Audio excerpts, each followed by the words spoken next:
Hello students, how are you. आज हम पढ़ेंगे फंडामेंटल लाइंस ऑफ थियोडोलाइट। अब तक हमने थियोडोलाइट में उसके पार्ट्स और उसके जो टेम्परेरी एडजस्टमेंट होते थे वो सब हमने देखे हैं। ठीक है, तो आज इसमें थियोडोलाइट में इंपॉर्टेंट लाइंस होती है। कई बार हम इस लाइन का नाम, इन लाइनों का नाम ले चुके हैं, तो आज उनको देखते हैं कि वो लाइन कौन कौन सी है, उन्होंने आपस में क्या रिलेशंस है। ठीक है, तो सबसे इसमें जो पहला आता है, fundamental lines of a theodolite are vertical. जो लाइंस है वो कौन कौन सी है? वर्टिकल एक्सिस है, एक्सिस ऑफ प्लेट लेवल है, लाइन ऑफ कोलिमेशन है, हॉरिजॉन्टल एक्सिस है, बबल लाइन ऑफ एल्टीट्यूड है। ठीक है ना, तो कौन कौन सी होगी? Vertical axis. ठीक है ना, तो जो मेन एक्सिस है वर्टिकल एक्सिस, अगर मैं आपको इसको पॉइंट आउट करूं,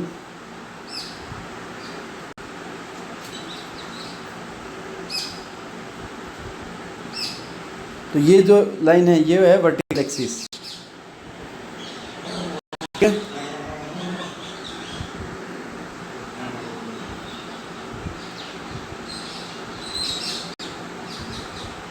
ये अब इसमें क्लियरली, अगर मैं इसको वो करता हूँ तो ये मूव नहीं हो रहा है। ओके, पॉइंटर अगर ऑन करता हूँ तो चलो देखो, मैं यहाँ पर दिखा रहा हूँ। यहाँ पर ये जो वर्टिकल लाइन है, this is the vertical axis of theodolite. ठीक है, नेक्स्ट है the axis of plate level. Plate level कहाँ पर होता है? लोअर, जो लोअर प्लेट्स है, और लोअर प्लेट और अपर प्लेट, जो अपर प्लेट के ऊपर प्लेट लेवल फिक्स होता है। तो ये जो एक्सिस है, देखो इस पर लिखा हुआ है प्लेट लेवल एक्सिस। ठीक है ना, तो ये क्या एक हॉरिजॉन्टल लाइन है जो कि परपेंडिकुलर टू है वर्टिकल एक्सिस। नेक्स्ट है line of collimation. Line of collimation क्या होता है? अपनी लाइन ऑफ साइट, उसी को ही लाइन ऑफ कोलिमेशन कहते हैं। देखो यहाँ पर ये लिखा हुआ है लाइन ऑफ कोलिमेशन। तो ये भी क्या एक हॉरिजॉन्टल लाइन है जो कि वर्टिकल एक्सिस के परपेंडिकुलर है। उसके बाद आता थी हॉरिजॉन्टल एक्सिस। ठीक है, तो हॉरिजॉन्टल एक्सिस जो अपन ने टर्नियन एक्सिस पढ़ा था, ठीक है ना, टर्नियन एक्सिस, इसमें देखो ये हॉरिजॉन्टल एक्सिस है। तो देखो ये भी हॉरिजॉन्टल प्लेन में है, लेकिन लाइन ऑफ कोलिमेशन और उसके भी हॉरिजॉन्टल प्लेन में किसके परपेंडिकुलर है? लाइन ऑफ कोलिमेशन और एल्टीट्यूड लेवल एक्सिस, इन दोनों के परपेंडिकुलर ये हॉरिजॉन्टल प्लेन में है। और वर्टिकल प्लेन में किसके परपेंडिकुलर है? ये वर्टिकल एक्सिस के परपेंडिकुलर है। ठीक है, फिर है बबल लाइन ऑफ एल्टीट्यूड। तो ये बबल लाइन ऑफ एल्टीट्यूड है। इसमें देखो प्लेट लेवल एक्सिस दो दिखाई हुई हैं। तो किन्हीं थियोडोलाइट जो इंस्ट्रूमेंट्स होते हैं उनमें एक प्लेट लेवल होता है और किसी में ये दो होता है। ठीक है ना, लेकिन आप देखोगे अगर एक ही प्लेट लेवल है तो उसमें जो एल्टीट्यूड लेवल होगा वो एक, अगर एक्स दिशा में है तो प्लेट लेवल किस में होगा? हमेशा वाई दिशा में। मतलब ये दोनों भी आपस में परपेंडिकुलर होंगे। ठीक है, तो इसके हम अब कुछ एडजस्टमेंट पढ़ते हैं। देखो horizontal circle perpendicular to vertical axis. तो हॉरिजॉन्टल सर्किल कौन से हो गए? जो लोअर प्लेट है, अपर प्लेट है, हॉरिजॉन्टल सर्किल है, वो हमेशा परपेंडिकुलर किसके होंगे? वर्टिकल एक्सिस के। Vertical circle perpendicular to horizontal axis. और जो वर्टिकल सर्किल है जिसमें वर्टिकल वर्नियर्स फिट होते हैं, वो किसके परपेंडिकुलर होता है? हॉरिजॉन्टल एक्सिस के। Vertical axis must pass through the centre of graduated horizontal circle. अब जो वर्टिकल एक्सिस है, यहाँ पर ये जो वर्टिकल एक्सिस है, ठीक है ना, ये हमेशा किसके सेंटर से गुजरेगी?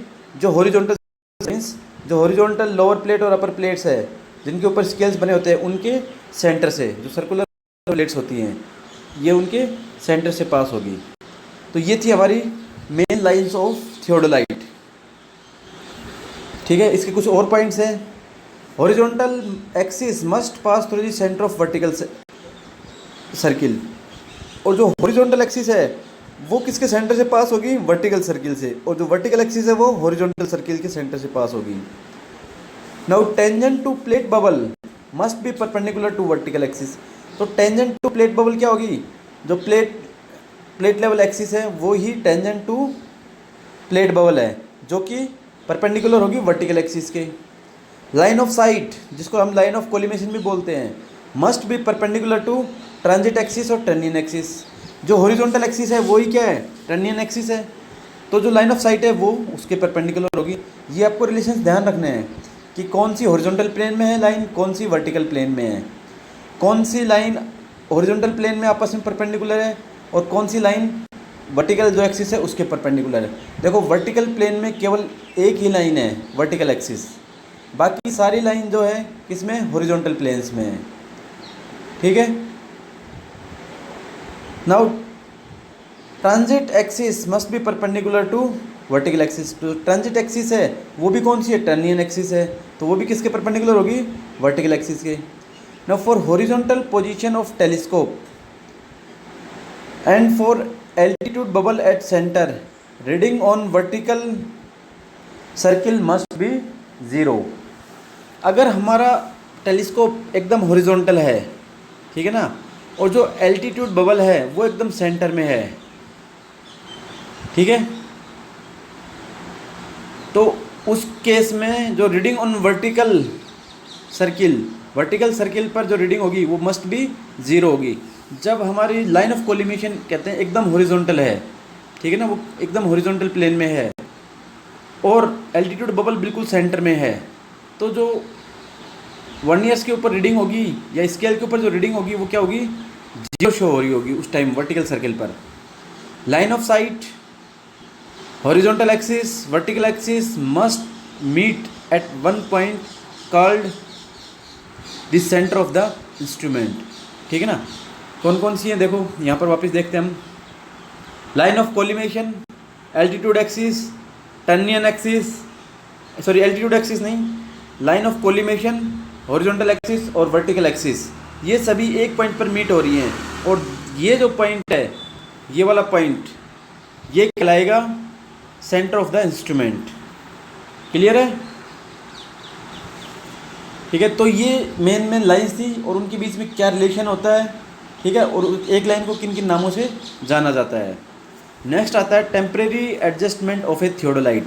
इसका वीडियो मैं लास्ट टाइम मैंने पोस्ट किया था, ठीक है ना। टेम्परेरी एडजस्टमेंट हम क्या क्या करते हैं वो आपको मेरे आशा करता हूँ कि अच्छे से समझ में आया होगा। आपको सेटिंग अप समझाया था अच्छे से, centring, levelling, focusing the eyepiece and focusing the objective piece.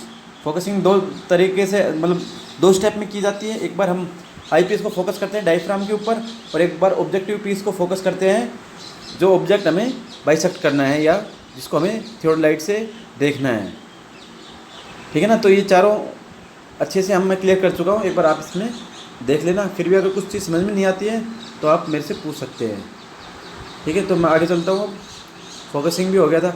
Now reading of vernier. ठीक है ना। देखो यहाँ पर ये एक स्केल दिखाया हुआ आपको, ठीक है।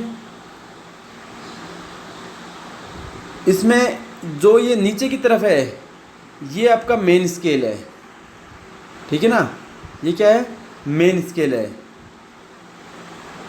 10, 15, 20, 25, 30 इस तरह से। और जो ये ऊपर की तरफ है जिस पे इंडेक्स लिखा हुआ है, ये मार्क है जहाँ पर हम अपनी जो भी रीडिंग है उसको इसके कोरेस्पोंडिंग हम रीड करते हैं। तो ये सेकंड्स में है, ठीक है ना।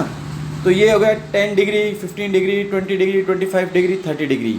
और ये है 5 second, 20 second, sorry 10 second, 15 second और सॉरी ये मिनट्स में है। 5 मिनट्स, 10 मिनट्स, 15 मिनट्स और 20 मिनट्स। तो देखो अगर हम एक स्केल मेन स्केल की देखते हैं, अगर हम 10 से शुरू करें तो उसके बाद देखो कितने में डिवाइड है ये, 2 स्मॉल फिर एक बड़ा, फिर 2 स्मॉल फिर एक बड़ा, फिर 2 स्मॉल फिर एक बड़ी लाइन है, 2 स्मॉल लाइन है फिर एक बड़ी लाइन है, 2 स्मॉल है फिर एक बड़ी लाइन है। तो देखो 10 डिग्री यहाँ पर हमने पढ़ा, ये इसका आगे का जो 0 डिग्री है इसमें शो नहीं किया है। तो हम 10 डिग्री को अगर 0 माने तो जो फर्स्ट लाइन है वो किसको रीड करेगी, 20 मिनट। तो 20 मिनट, 40 मिनट, 60 मिनट। तो 1 बड़ी लाइन क्या होगी, 1 मिनट। तो यहाँ पर आके कितना सॉरी कितनी 60 मिनट हो जाएगी, मीन्स 1 डिग्री हो जाएगी। तो यहाँ पर आके कितना हो जाएगा, 10 के बाद 11 डिग्री, 12 डिग्री। ये बड़ी लाइन है वो 11 डिग्री, 12 डिग्री, 13 डिग्री, 14 डिग्री, फिर 15 डिग्री और बड़ी मार्क की हुई है। तो मेन स्केल पर जो स्मॉलेस्ट डिवीज़न है वो कितने का है, 20 मिनट का। ठीक है। वर्नियर पर क्या किया है, 1 मिनट को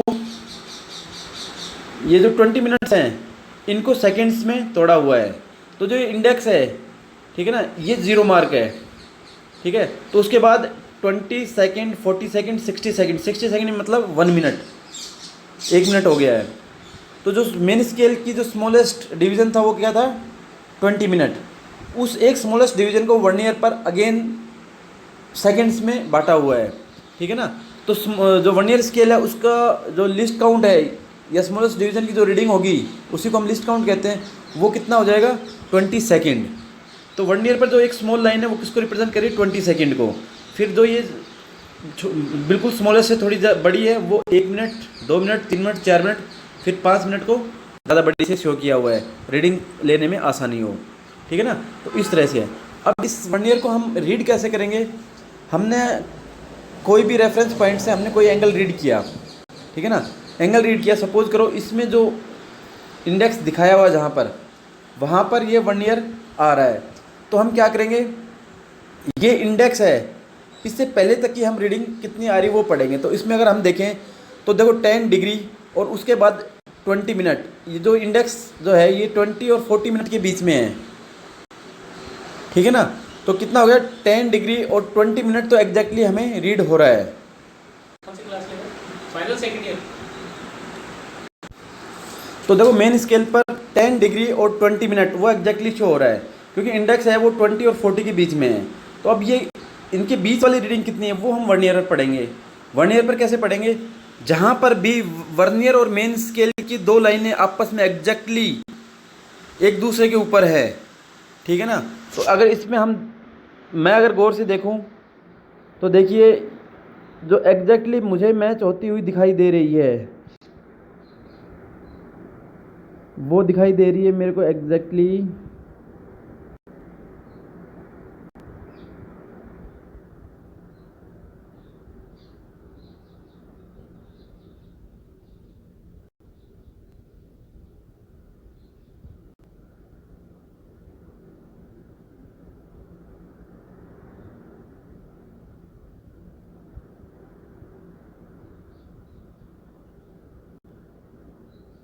देखो जो ये जो 5 मिनट है, 5 मिनट के आगे जो पहली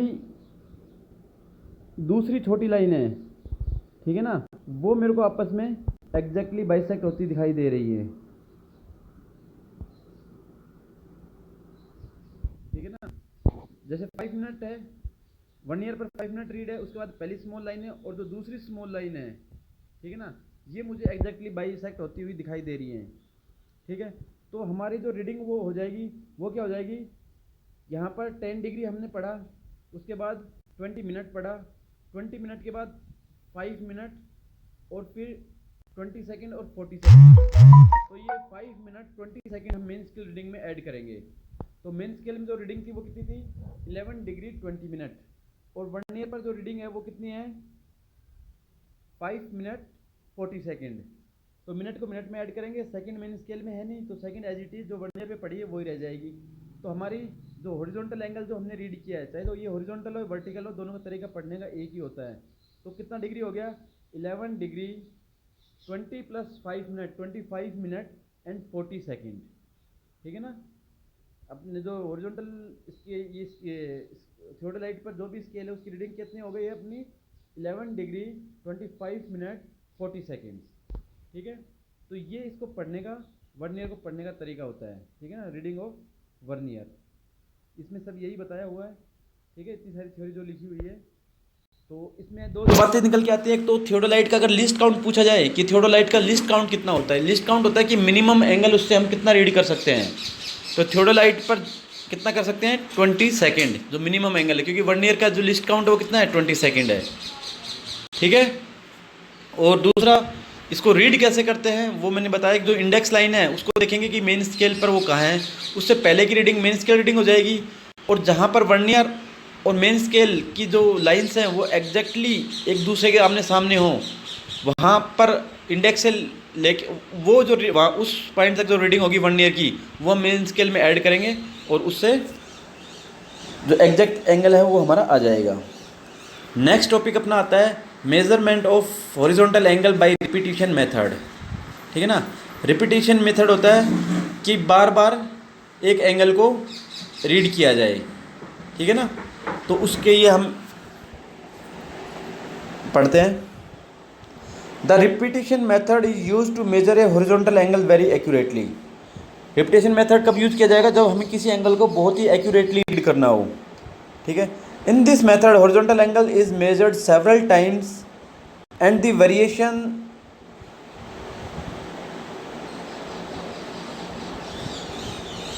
and the value added mechanically, ठीक है ना।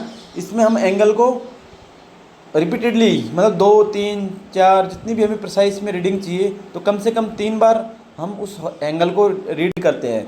तो जो तीनों टाइम जो हमने रीडिंग ली है वो मैकेनिकली इंस्ट्रूमेंट के अंदर ऐड होती हुई चली जाती है, ठीक है ना। आगे देखेंगे कि इसको रीड कैसे किया जाता है बाय रिपीटेशन मेथड से। Hence, the value of horizontal angle is equal to the accumulated value divided by the number of repetition done, ठीक है ना। तो horizontal angle क्या हो जाएगा?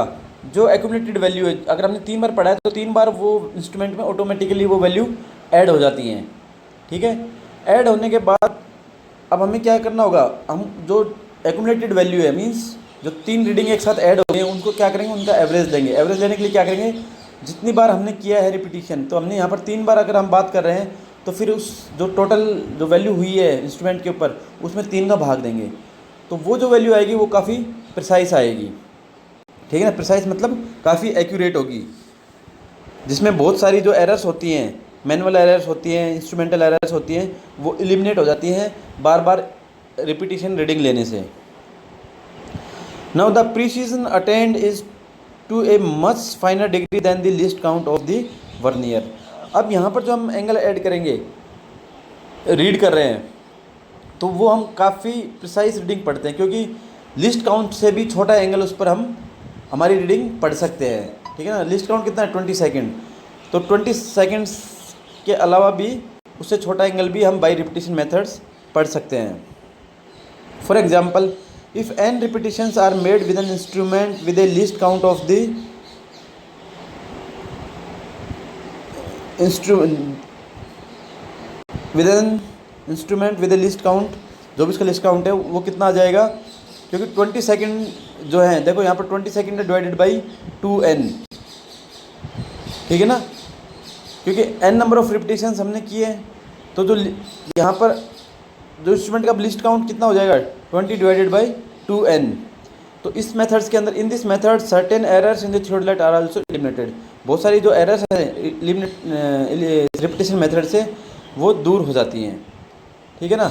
एग्जाम्पल के तौर पे दिखाया गया है कि अगर जो हमारा ग्रेजुएशन है, आइडियल ग्रेजुएशन तो इस तरह होंगी, लेकिन हो सकता है ग्रेजुएशन मार्क करने में दिक्कत हो जाए और 90 और 80 ये जो सेकंड क्वाड्रेंट है ये थोड़ा छोटा हो जाए, थर्ड और फर्स्ट क्वाड्रेंट थोड़ा बड़ा हो जाए। तो अगर एंगल हम इसमें रीड, क्योंकि हर एक क्वाड्रेंट कितना 90 डिग्री का है, लेकिन एग्जैक्टली क्या हुआ यहाँ पर जो सेकंड क्वाड्रेंट है वो एग्जैक्टली 90 डिग्री नहीं है, लेकिन उसका बाइफर्केशन 90 डिग्री किया हुआ है। और फर्स्ट और थर्ड क्वाड्रेंट है वो 90 डिग्री से थोड़े ज़्यादा हैं, लेकिन उनको भी 90 डिग्री दिखाया। तो अगर सेकंड क्वाड्रेंट में रीडिंग लेंगे तो जो एंगल हमने रीड किया है तो वो क्या है? जितना एंगल है उससे ज़्यादा हम रीड कर रहे हैं। और फर्स्ट और थर्ड क्वाड्रेंट में रीड करेंगे एंगल को, तो क्या होगा? जो हमारा एंगल है वो एक्चुअल से कम हम रीड कर पा रहे हैं। तो ऐसी एरर रिपीटिशन मेथड में, क्योंकि रिपीटिशन मेथड में हम बार बार उस एंगल को रीड करते हैं अलग अलग क्वाड्रेंट में, तो क्या होगा? कहीं जहाँ पर कम है तो अगले में वो क्या आ जाएगा? जब नेक्स्ट क्वाड्रेंट में आएगा तो वो ज़्यादा हो जाएगी रीडिंग, और जब दोनों का हम एवरेज लेंगे तो जो हमारी एरर है वो काफ़ी हद तक दूर हो जाती है, ठीक है। तो आप इस तरह से हम रिपीटिशन मेथड में इनको दूर करते हैं। थ्योरी सब इसी के लिए लिखी हुई हैं, तो आप इनको रीड कर सकते हो, ठीक है ना। नाउ अब हॉरिजॉन्टल एंगल हम पढ़ते कैसे हैं, ठीक है ना। तो देखो मैं अभी आपको करके दिखाता हूँ ये।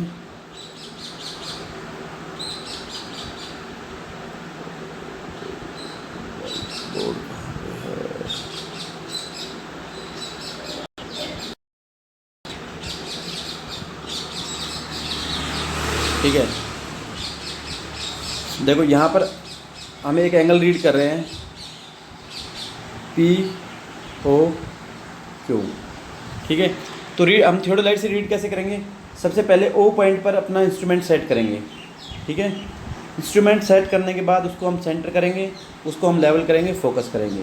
ये सब प्रोसेस जब भी हम किसी भी स्टेशन पर पहली बार जब अपना थियोडोलाइट इंस्ट्रूमेंट को सेट करते हैं तो ये जो टेम्परेरी एडजस्टमेंट है ये हर स्टेशन पे जहाँ पर हमें फर्स्ट टाइम इंस्ट्रूमेंट को सेट करना है वहाँ पर ये चारों प्रोसेस किए जाते हैं। ये सब करने के बाद जो हमारा, क्योंकि हम हॉरिजॉन्टल एंगल रीड कर रहे हैं अभी, तो हम क्या करेंगे, हमारे मेन स्केल और वर्नियर स्केल की जो इंडेक्स है उसको 0 पे ले आएंगे, ठीक है ना। और वहाँ पर लोअर उसको अपर प्लेट को क्लैम्प कर देंगे और लोअर प्लेट को क्या करेंगे, अनक्लैम्प करेंगे। तो थियोडोलाइट को हम फिर घुमाएंगे। अभी हमारा फेस क्या होगा, लेफ़्ट, और थियोडोलाइट किस में होगा, नॉर्मल पोजीशन में। और हम पॉइंट पी को बाइसेक्ट करेंगे, ठीक है ना। पॉइंट पी को बाइसेक्ट जब एक बार हो जाएगा तो वहाँ पर लोअर प्लेट को हम क्लैम्प कर देंगे, ठीक है ना। अब यहाँ पर जब पी पॉइंट पर है उस समय हमारे जो वर्नियर ए और बी है उन पर रीडिंग क्या क्या होगी, 0 0 होगी, क्योंकि हमने 0 पे उसको सेट किया हुआ है। तो अभी कोई रीडिंग हमने नहीं ली है, हमने केवल जो इंस्ट्रूमेंट है उसको ओ पी के अलोंग में सेट किया है। अब हम क्या करेंगे, अपर प्लेट को अनक्लैम्प करेंगे और इसको हम हमेशा जो इंस्ट्रूमेंट है उसको किधर घुमाते हैं, हम क्लॉकवाइज, इसको हम क्लॉकवाइज रोटेट करेंगे। इंस्ट्रूमेंट को रोटेट करने के बाद क्यू को हम बाइसेक्ट करेंगे। जैसे ही क्यू बाइसेक्ट हो जाएगा हम अपर प्लेट को क्लैम्प करेंगे। क्लैम्प करने के बाद जो अपर टेंजेंट स्क्रू है उससे हम एग्जैक्टली क्यू को बाइसेक्ट करेंगे। तो यहाँ पर अब वर्नियर के अंदर जो रीडिंग होगी, ए और बी वर्नियर है, उन दोनों को हम रीड करेंगे, ठीक है ना। वो फर्स्ट रीडिंग हो गई हमारी। उसके बाद क्या करेंगे, यहाँ पर हमारे अपर प्लेट क्लैम्प है, लोअर प्लेट को अनक्लैम्प करेंगे और इसको अगेन पूरे को क्लॉकवाइज घुमाएंगे और अगेन पी को बाइसेक्ट करेंगे। अब इसमें क्या हुआ है, इंस्ट्रूमेंट तो घुमा है लेकिन जो स्केल की रीडिंग है वो फिक्स है, क्योंकि अपर प्लेट है वो क्लैम्प है। तो जो रीडिंग में चेंजमेंट आता है वो क्या आता है, जब अपर प्लेट अनक्लैम्प हो। तो हमने अपर प्लेट को क्लैम्प किया हुआ है, लोअर प्लेट को अनक्लैम्प किया हुआ है, तो अब पूरा इंस्ट्रूमेंट रोटेट हो रहा है, ठीक है ना। मीन्स लोअर प्लेट जो वर्नियर्स होते हैं उनमें वो किस में फिक्स होते हैं, अपर प्लेट्स में, तो रीडिंग कोई चेंज नहीं होगी। तो लोअर प्लेट पूरी घूमी है क्लॉकवाइज और अगेन हम पी के ऊपर ले आए। तो सपोज करो फर्स्ट रीडिंग हमारी आई 10 डिग्री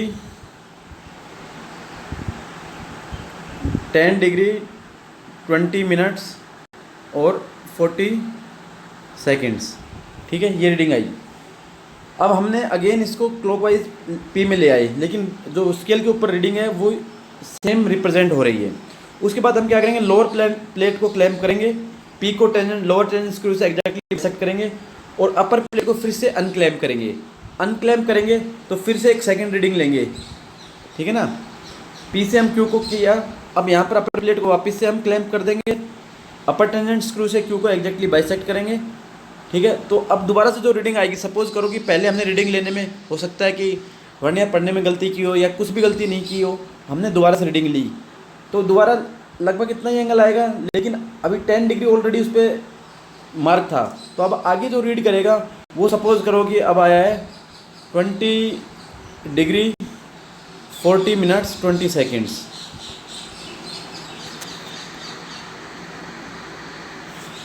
ठीक है, और 20 सेकेंड्स। तो अब ये देखो इंस्ट्रूमेंट के अंदर फर्स्ट रीडिंग थी, उसी में सेकंड रीडिंग ऐड होके हम रीड कर रहे हैं, लेकिन अगेन से जब एंगल पड़ा तो सेकंड रीडिंग ऑटोमेटिकली उसमें ऐड हो गई है। अब अपर प्लेट यहाँ पर क्लैम्प है, अगेन लोअर प्लेट को क्लैम्प करेंगे, फिर इसको क्लॉकवाइज घुमा के पी को बाइसेक्ट करेंगे, ठीक है ना। वापस से इसको हम पी को बाइसेक्ट करेंगे, यहाँ पर लोअर प्लेट को अगेन क्लैम्प करके अपर प्लेट को अनक्लैम्प करेंगे, थर्ड रीडिंग लेंगे। इस तरह से हम कितनी भी रीडिंग ले सकते हैं, हर बार रीडिंग इसमें ऐड होती हुई जाएगी। तो जैसे जैसे हम रीडिंग लेते जाएंगे जो हमारे रीडिंग के क्वाड्रेंट्स हैं वो भी चेंज होते जा रहे हैं, क्योंकि सपोज करो ये तो छोटा एंगल था, अगर शुरू में हम एंगल पढ़ते 30 तो अगला किस में आ जाता, लगभग 60 में, और उससे अगला अबाउट 90। तो पहली दो रीडिंग तो फर्स्ट क्वाड्रेंट में हो जाती, अगली reading third reading second quadrant में हो जाती, तो दो रीडिंग सेकंड क्वाड्रेंट में रहती, और ज़्यादा रीडिंग लेते तो थर्ड क्वाड्रेंट, फिर फोर्थ क्वाड्रेंट। इस तरह से वो रीडिंग ऐड होती हुई चली जाती उसमें। फिर हम इन अगर 3 रीडिंग लिए तो तीनों का एवरेज लेंगे, एवरेज लेने के बाद जो एंगल आएगा, ठीक है ना, वो काफ़ी, जो इसमें अगर कोई एरर थी तो वो एलिमिनेट होके और काफ़ी प्रिसाइज एंगल हम रीड कर पाएंगे।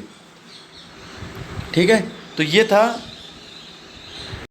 रिपीटेशन मेथड कि रिपीटेशन मेथड में हम किस तरह को एंगल को रीड करते हैं।